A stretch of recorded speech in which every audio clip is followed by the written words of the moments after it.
2004, Nelly was to go do a bone marrow drive in Atlanta at Spelman College.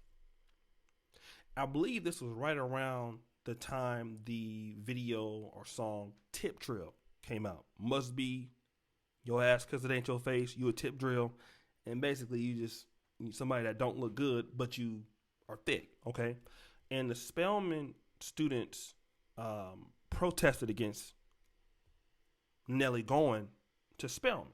And he didn't have the bone marrow drive, and Nelly kind of blamed them, saying that it's because of, that prohibition against him that his sister died. And they said that he said that they robbed him of a big opportunity, but the ladies of Spelman College, which is an all-girls school in Atlanta, right by Morehouse, they said that what Nelly did was sexually exploiting African American women. They would not go for that. They would not stand for that. And such a stance is to be applauded. I don't have any problem with that, because if you feel that somebody is taking advantage of black women and making black women look like sexual objects or sexually promiscuous, that is a stand that you should take because you want to protect the black woman's image. I don't have a problem with that at all. I think it's commendable. I wish black men would do much of the same. But that's another video. We won't talk about that right now. But see, in 2020, because we've always heard about black women who detest the rap lyrics, black women who have a problem with black men that speak down upon them, black men who crucify and try to deter the image of black women and all of this, making them to be like they're horny or stuff like that.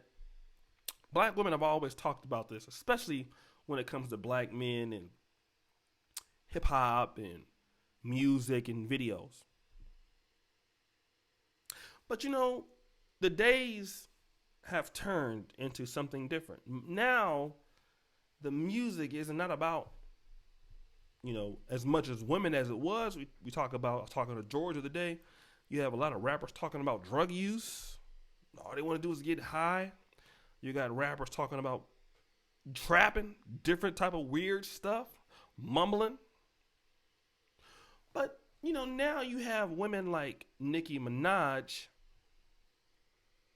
And of course, the person who's now taking her place as far as the most, popular person, Cardi B. And Cardi B is leading the charge in over-sexualizing black and African women. I talked about on my live stream how she's all the way in Nigeria, in Lagos and Accra, and women are twerking in clubs and throwing up money. She has all these women just weaving it out, and the lyrics, you talk about nasty stuff that Cardi B speaks about, the sexual exploits that Cardi B speaks about.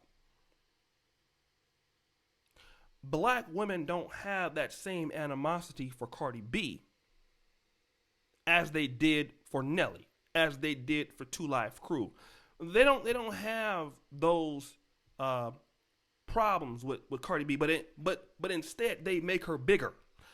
They buy her tickets, they recite her lyrics, and they emulate, some of them, not all of them, her behaviors.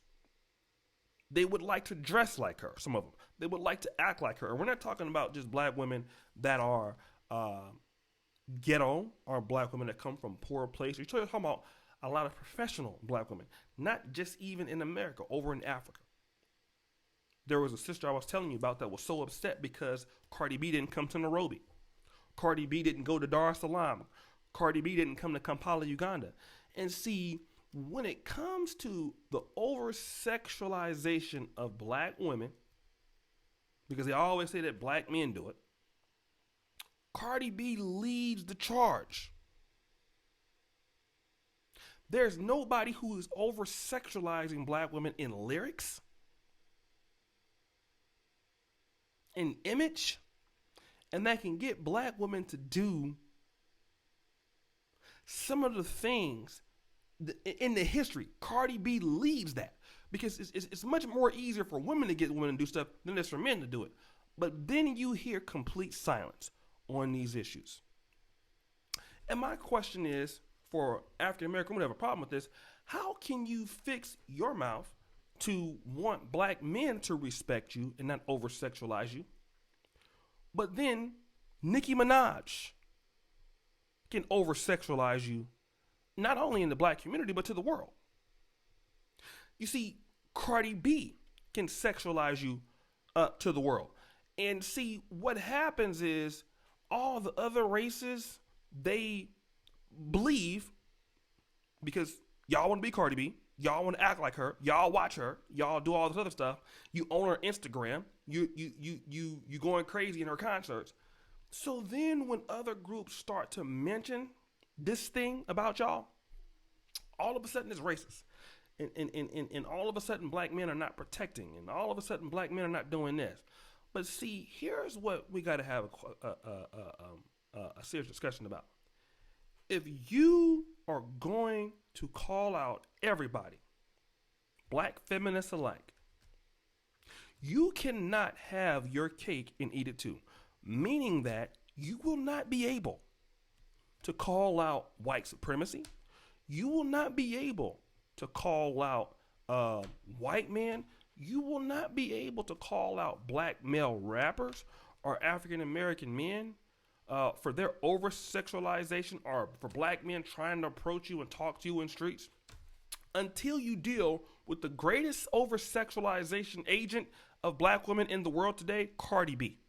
See, until you deal with Cardi B, until you deal with Nicki Minaj, the people that are going around spreading the gospel of thoughtology, we cannot honestly have a discussion to take what you're saying serious. Because if you want to be mad at the rappers for talking about the dual black woman, but when Cardi B drops an album and you go out there twerking it like crazy, dropping it like it's hot, and listening to her nasty little rap lyrics, and this is what you're okay with, then I want to know, how can anybody as a group take your message that serious? It's going to be a problem. It's going to be a problem. And I wouldn't say that black men are not over-sexualizing women to a certain degree. I think that's true. I think that, I see the same things in Brazil. I saw a sister talking about in black Brazil, Brazilian white men are over-sexualizing black women. But if you go to Rio de Janeiro and Cardi B come out and you run to the floor, oh God, that's my song, then how is somebody going to take what you got to say seriously? And this is something that I think the sisters really need to look at. If you are indulging in Cardi B's lyrics, if you are indulging in Cardi B's culture, Nicki Minaj's culture, but then you look for people to respect you and not treat you in certain ways and look at you in certain ways, then what people are going to look at is hypocritical. You want black male rappers to show some type of decorum, but it's okay for Cardi B to put you out there in front of the world and not show some decorum. And this is exactly what people are going to be looking at. Nobody is even coming close to demoralizing black females' image out in the industry than Cardi B. Now, and remember now, Cardi B was Dominican. All of a sudden, Cardi B is black. Y'all so excited to have that. Okay, so now she's black. Y'all need to check her. Because there are other women out there who sold out concerts. I mean, Mary J. Blige didn't have to do that. But see, it's almost like the raunchiness is what some of y'all like. Y'all just don't want us to do it. Or unless you think you look good. But when it comes to Cardi B, it's Ratchet City. And these are some of the brothers that y'all gonna want to wife y'all up one day. This is some of the brothers y'all gonna want to take y'all down the aisle.